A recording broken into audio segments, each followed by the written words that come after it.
Ticora Davis, welcome to the Workplay Podcast. Thank you for having me. I'm delighted to be here today.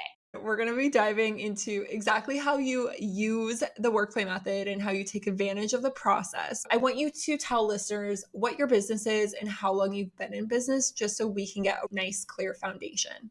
I'm attorney Ticora Davis. I'm a business and intellectual property attorney for experts and entrepreneurs. My goal is to help remove legal targets off of your brand's back. And the way that I do that is by providing trademark support, copyright support, drafting complex contracts, or giving like a complete and total facelift to a business and helping you to avoid those legal landmines. In January of 2024, we'll be in business for 7 years. So I'm super excited. And that's a little bit about me and my firm, which is called The Creators Law Firm. I'm curious, what got you into this space? I went to school and I actually have a biological sciences degree, and I thought I was going to be an ophthalmologist. Pretty much in my senior year, I realized this sucks. I do not like science this much. And if you want to be a doctor, you really need to love science. I just was thankful that I was getting this degree, and I'm like, well, I really can't turn back now. I just have a few credits left. And I was conducting research on genetically modified tomatoes, trying to increase the heat tolerance on them. So it's very random. I was working with an extreme heat thermophile called pyrococcus furiosus, but whatever. So this is a past life. But in the midst of conducting that research, my professor, Dr. Wendy Boss, kept saying, we need scientists in Washington. And I'm like, well, why do we need scientists in Washington? And she really introduced the concept of intellectual property to me, where she was saying, we need attorneys who are scientists who understand laws, and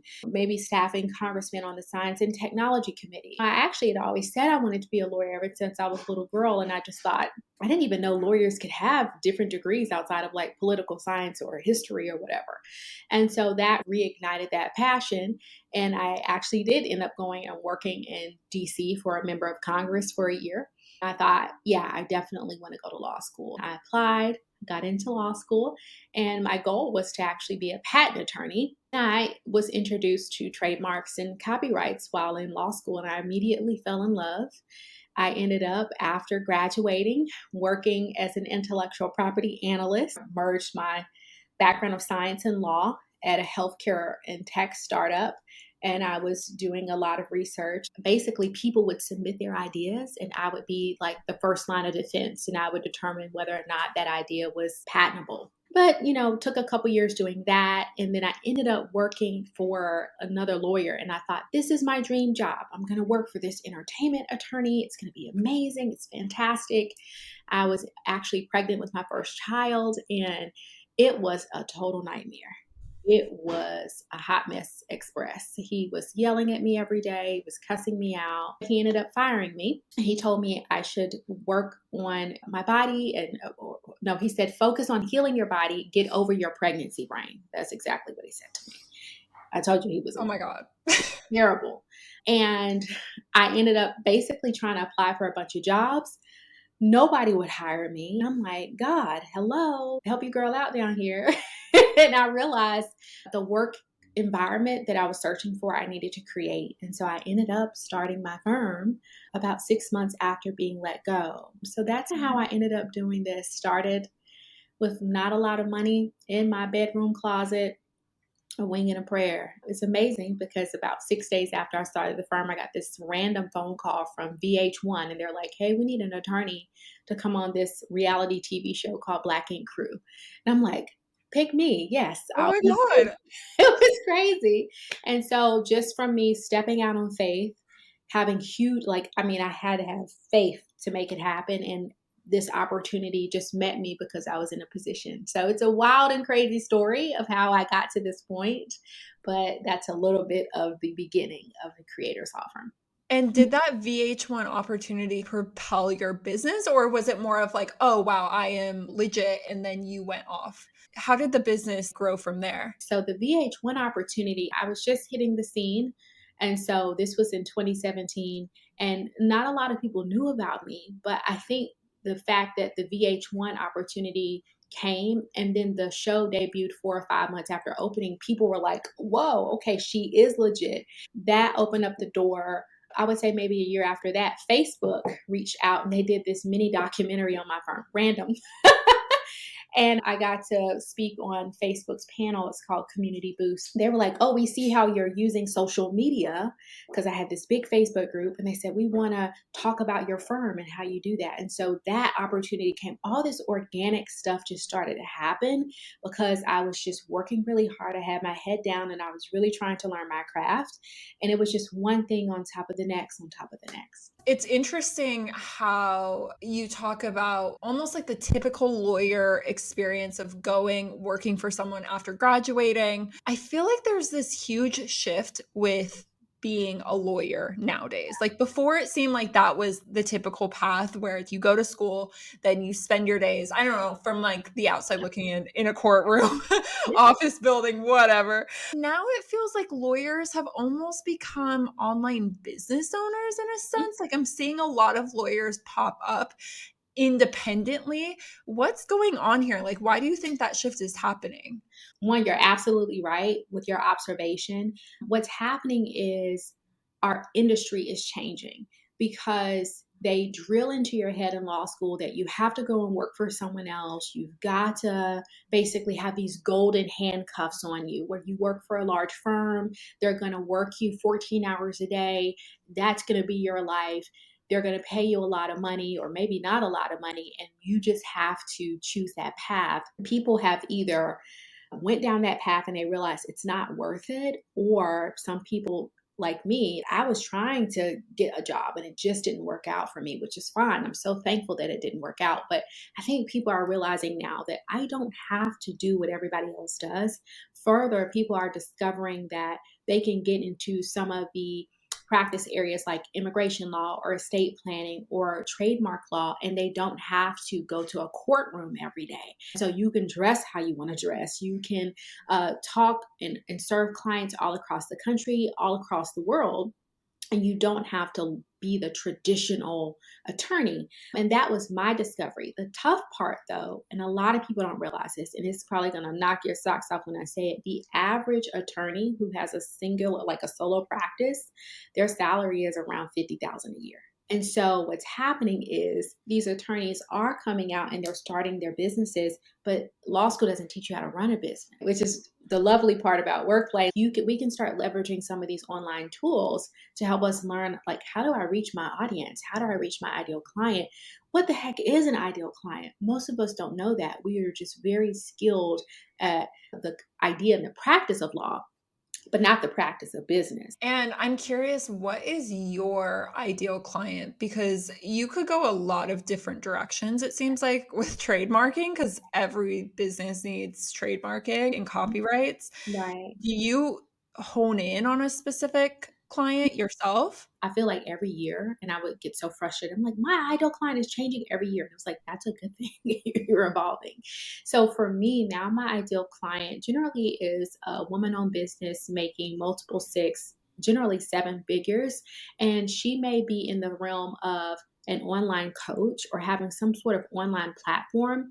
Maybe she's also in personal finance, he or she, or people who maybe have an agency type service. So now I'm realizing my ideal clients, and sometimes they're even therapists as well, they have a command on a unique skill set. And many of my clients are actually going out and either preparing others and teaching and training them in that methodology, or they teach a unique topic. One of my clients, she's one of the top course creators on Teachable. She teaches people how to trade stocks, right? And she makes millions of dollars doing that. And so she needs really strong legal. I have another client. She takes her skill set and knowledge and expertise, and she actually enters into government contracts, right? So now my clients are moving away, not even moving away from just having a trademark, What they need is, hey, Ticora, I want to license my intellectual property. So now people are coming to me saying, we have a unique skill set, unique curriculum, and I want to license that to government entities, universities, schools, or other types of companies. And they're saying, but I need some protection around my intellectual property. So that's what a lot of my clients are coming to me for. Or they say, Ticora, I definitely got this contract template drafted years ago, and it's time for me to put my big girl panties on. And I need a legit contract that is customized to my business. And so I step in there. It's definitely evolved a lot of just saying, hey, you're just a startup, which I definitely help startups. But most of my ideal clients, they're pioneers. They're thriving in their industries. They are leaders, and people look to them as thought leaders. And they say, okay, I need some protection around my thought leadership. You mentioned that ideal client has changed, and I agree. Your ideal client is constantly getting more refined. You're getting more refined in how you talk to them, how you market to them. I'm curious what your marketing strategy looks like, because you had mentioned you've had some organic opportunities come on, but what do you intentionally do in your marketing on a quarterly basis? And it's so funny because, this might sound a little elitist that I say, but it's pretty easy as an attorney to make $1 million. I Most was gonna say, because I'm like, wait, I feel like lawyers are constantly in demand. This is interesting to me. in my opinion, it's easier to make a million as an attorney and not have really strong marketing. Some people would look at me like I was crazy, especially lawyers who are making like 50K a year. Like, what? So most of my marketing has been organic, meaning I might even not even post consistently on social media. I might email my list intermittently, right? Because most people come to an attorney if they're in trouble. They're like, I'm in trouble. Help me take the pain away. And they're willing to pay a price for you to take the pain away. I'm shifting from that of just not being consistent. But now my marketing is okay, I'm going to curate content that allows me to show up as the expert that I am on social media. I love carousels, absolutely love them. And I actually infuse humor into my legal. It's more edutainment to me, right? Because legal stuff is dry. Nobody wants to talk to the attorney. It's the last thing on your list, but it's really incredible if I can make it fun by using some culturally relevant moments, pop culture, a lot of GIFs. A lot of GIFs. A lot of I've seen them. I'm always so entertained by your posts. right? And being able to do it in a way where people say, oh my God, I really understand the importance of this. This is so funny. Thank you so much for sharing it. So that's my way of doing it. And I think that's why people gravitate to my content because they say, okay, Tacora's going to break this down like four flat tires, and I'm going to understand after she's finished. You know what? I think it's very powerful when you have a service or product that's in demand and then you consciously make the effort to create a brand around that, because ultimately that is what's going to set you apart. Do you need that to make money? No, but then it becomes more about your legacy and how people are talking about you and how people refer to you, which I think is almost like you have the upper hand in those moments, which is really cool. Why do you feel like lawyers, I know that you are intentional about your brand and you have that mindset, but why do you think lawyers need to be intentional with their marketing? They're always in demand. Why is that important for Well, them? I think you have to be intentional about your marketing because it's your duty. It is your job to show up consistently so people know how and where to find you. Several years ago, I actually discovered, because maybe I'm just naturally nosy by nature, but I discovered there was another young lady and she was pretending to be an attorney. Crazy. She Oh was my God. pretending to be an attorney, and maybe she went to law school. I know she worked at a previous law firm.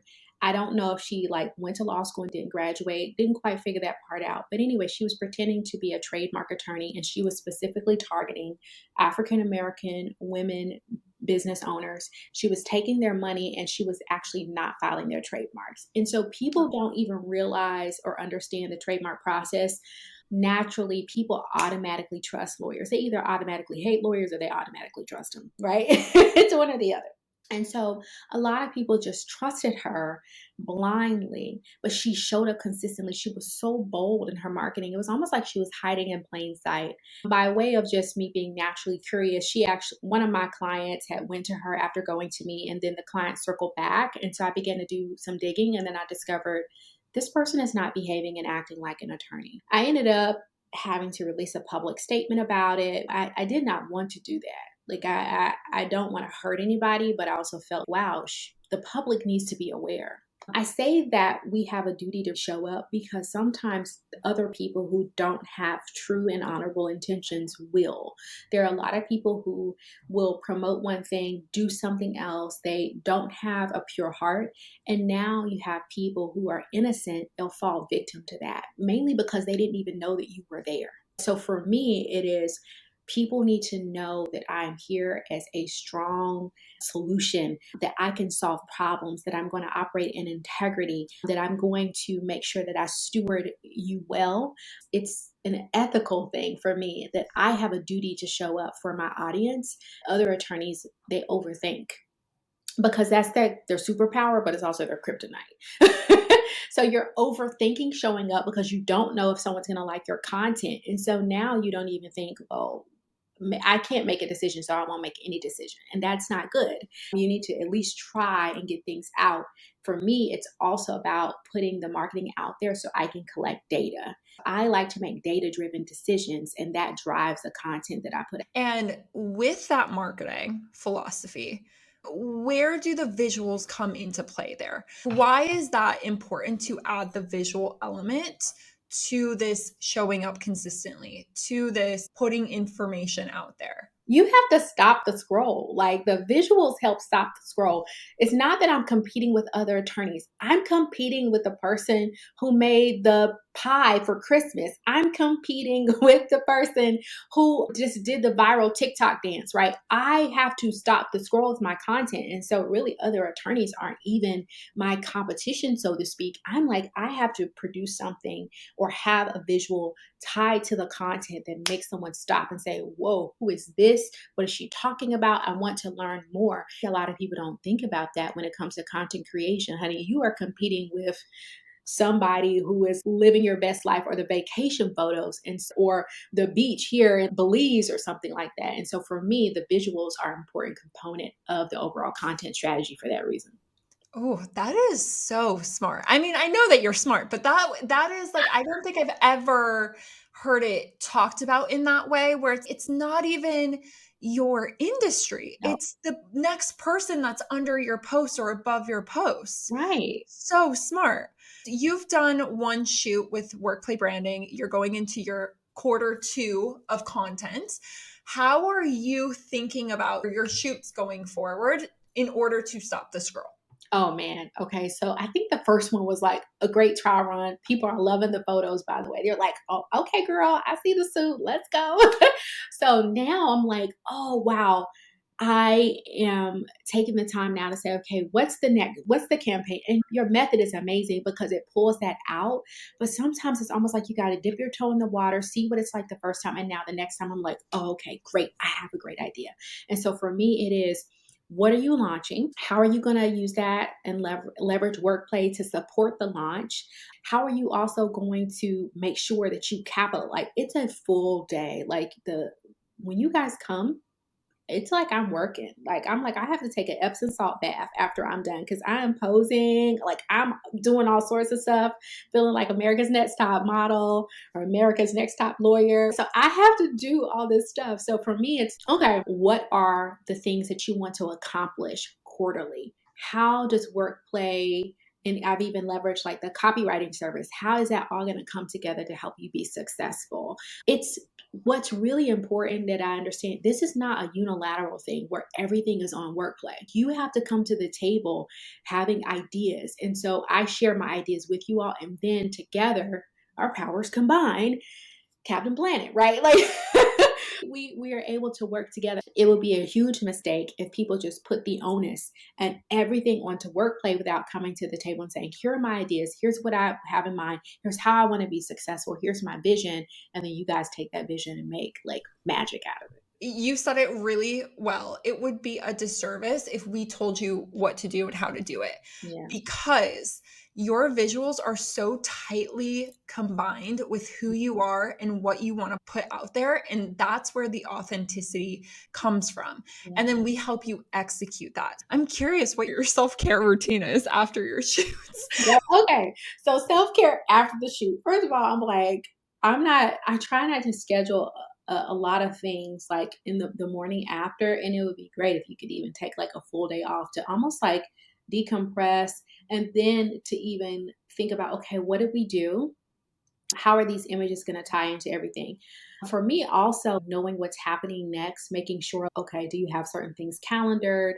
Or even getting a massage afterwards. It's not just a physical process with taking the pictures. It's mental because you're thinking, okay, I want to make sure I get this. I want to make sure I get that. You guys take a lot of the mental out of it, which is amazing. One of the most taxing things an entrepreneur or anybody can do is make decisions. You all partner with me to help make executive level decisions, which is what I try to do for my clients. Trying to think about the images that you're going to create, how you're going to show up, what you're going to do, what you're going to wear. You guys have there's opportunities that you offer in the business that will remove that from our decision making process. And that's amazing to me because I make decisions for myself, my family, my children. I'm making all these decisions and it's tiring as opposed to being like, wow, I can show up. I know I'm going to wear. I know what I'm going to do. I know all of these things. Self care for me is delegation. So, how am I going to be able to continue to show up as my best self? And also, where am I going to go to get my nails done and get this good massage the day after? Those things as well.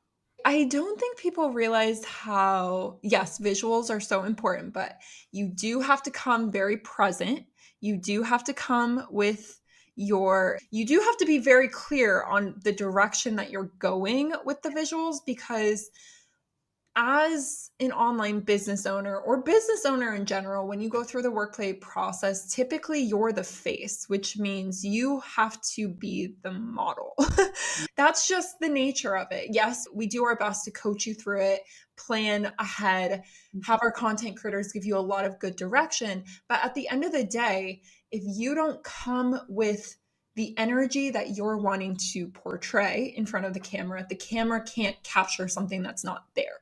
Absolutely. How do you come with that energy? What do you think about when you're in front of the camera? You have a very calming demeanor about you. So I'm interested to understand, what do you want to portray in front of the camera? How do you come to the shoot with that? Yeah. So one of the things that I did just to help me get more even into that mode is, and I think this is like my secret weapon, I had my personal assistant come with me to the shoot. And so she knew, like, okay, we have these outfits. This is what you're doing. So it was one less thing for me to think about. I use this first shoot where it's, you want to show up as a coach for attorneys.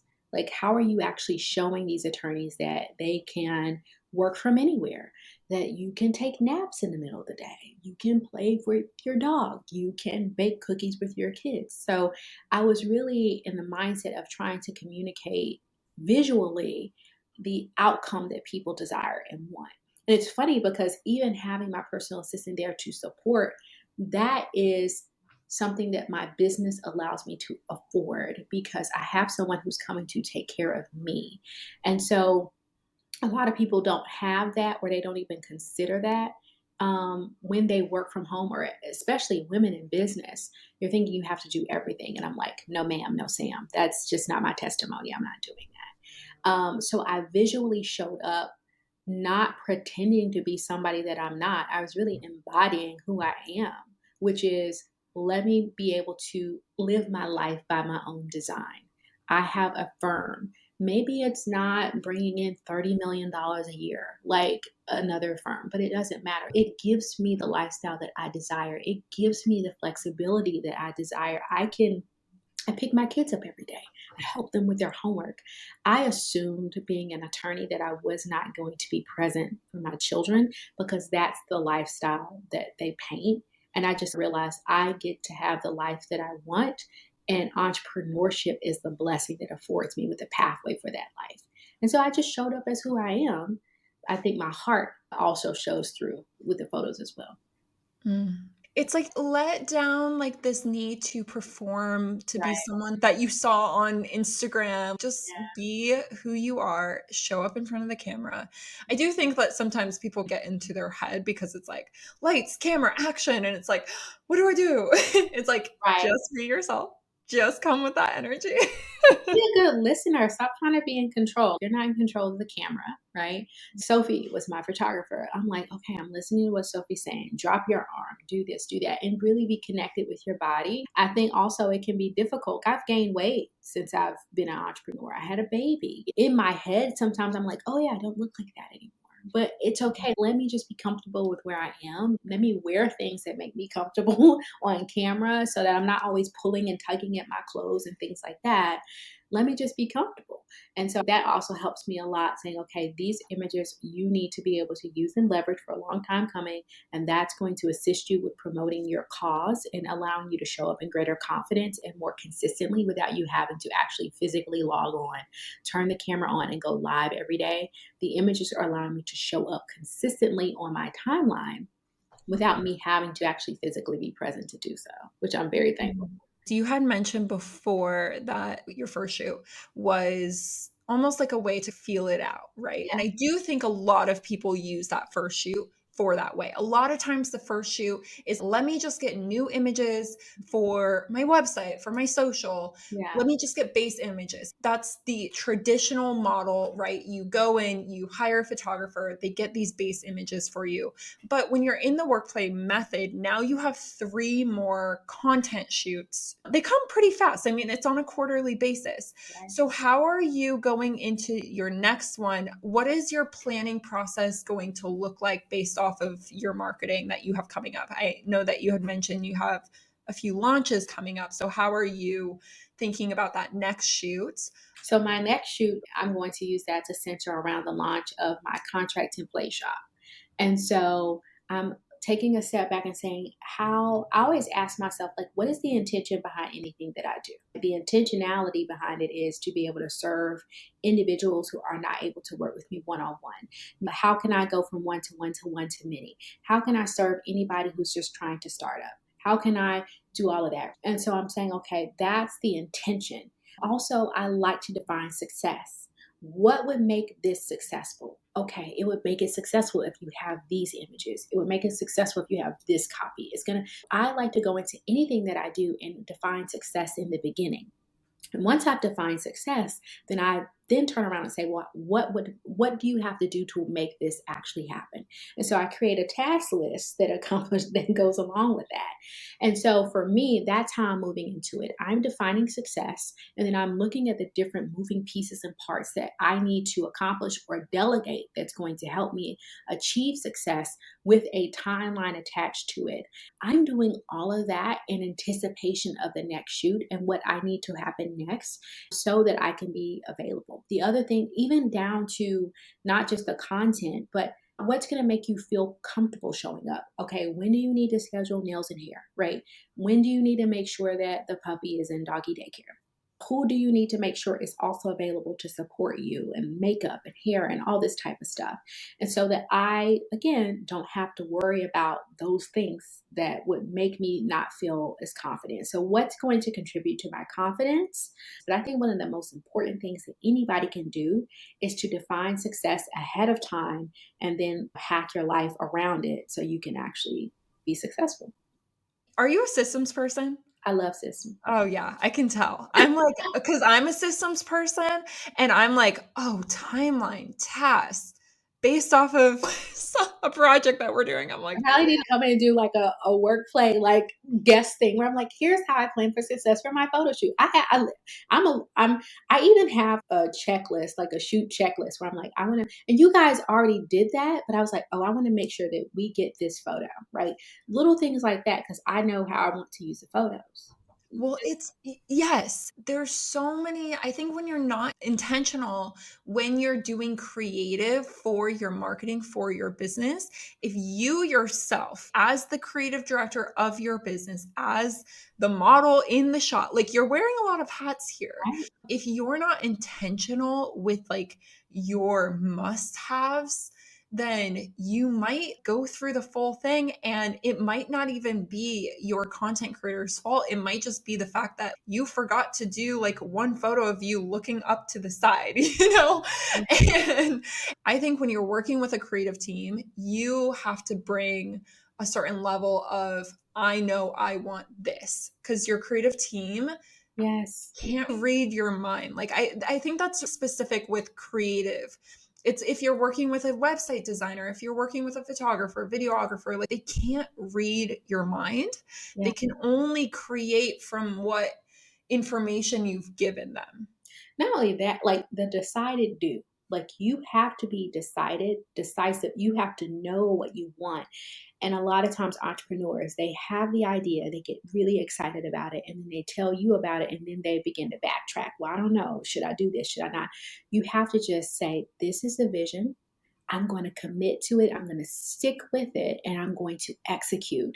And sometimes what happens is people can get caught up in your indecision, and then it turns into a blame game. It's like, it's not my fault that you made a decision and then you change your mind. If we can just honor the ideas that come to us, I don't believe that visions and dreams come to us that we are not able or capable of actually implementing and executing. There needs to be a hierarchy where you say, okay, what am I going to do first, second, or third? Because some things are distractions. But once you make up your mind, stick with it and then execute fully and just give yourself a shot of being successful. Some of us struggle with seeing ourselves how everybody else sees us. Some people are amazing and they're naturally gifted and talented, but it's very difficult sometimes for those, myself included, to see the greatness inside of us. I have to really hone in on the fact that I have 11 amazing ideas and say, no, no, no, what is the thing you're going to focus on right now and fully execute and put your all into, and then move on to the other stuff. Why do you think it's worth it for you specifically as a lawyer to do this 4 times a year rather than once every 2 or 3 years, like the traditional model? It has to happen because this is the game that I'm playing. Meaning that if I'm going to leverage social media marketing and having an online presence, I have to have fresh images. That is just the nature of the game that I'm in. If I was an international lawyer or a corporate lawyer, this would not be top of mind for me. But for me, when I'm showing up consistently online, this is a part of my methodology for success. So it's worth it to me, absolutely. I was getting sick and tired of seeing the same pretty images that I had before. I was like, these are cute, but you have shown them to your audience several times. So for me, I can get bored with my own stuff. So I know other people would be like, I'm tired of seeing that same image from her. I've literally had the same thought about other people. I'm like, girl, it's time. It's time. I haven't seen that since 2021. So for me, that's part of it. It is just staying fresh, staying relevant, having images that are a reflection of the season that I'm in, the different things that I'm doing. It's absolutely necessary. I agree. If like you're sick of your images, Right. other people are. And maybe it's not even a conscious thing that people are thinking, oh my God, I've seen that image 5 times. I mean, maybe for some people, but it might just be like a glaze over Yeah. that they do because they've already seen it's not new to their eye. And it goes back to what you're saying at the beginning. You're competing not just against people in your space, but everyone that person is following, and every single piece of content that Instagram and Facebook say, hey, I think you should look at this. They don't even have to be following the person anymore to see their content. You're competing against that. Right. Exactly. If you could give Workplay members one piece of advice for going through this process, what would it be? I'm already given some really good advice already. One of the best things that I did was having a personal assistant to assist me the day of, because I had 15 outfit changes and multiple location changes. And if you're just trying to manage all that by yourself, if you don't have a personal assistant who like comes and helps you weekly like I do, you could just totally get on Thumbtack and get somebody to come, or ask your cousin or ask someone in your family. I think having that support to help me, someone to take care of me the day of, that was really a game changer because she was like, all right, it's time for this outfit. Okay. We're even having someone to keep on track and on schedule. That was super, super helpful for me. Or if you cannot have someone the day of, is there someone else that you can, are there other things in the process that you can delegate? Maybe it's like, hey, I'm not really good at doing my makeup. Well, get someone else to do it so you can feel comfortable. Maybe it's, I'm really not good at dressing myself. Then hire the stylist, right? You want to show up as your best self. You're making an investment in this program, in the process. So you want to be able to show up as your best self. So for me, it is leveraging others to be able to support you along the journey and delegating as much as you can. Because for me, delegation is a form of self care. Oh, so good. Such good advice. I mean, you gave such good advice throughout the entire episode. So thank you. Where can everyone find you and see all of this content that you're making inside of the method? Yes, you guys can follow me on Instagram at Ticora Davis. That is TicoraDavis. That would be the best place, and always on creatorslawfirm.com.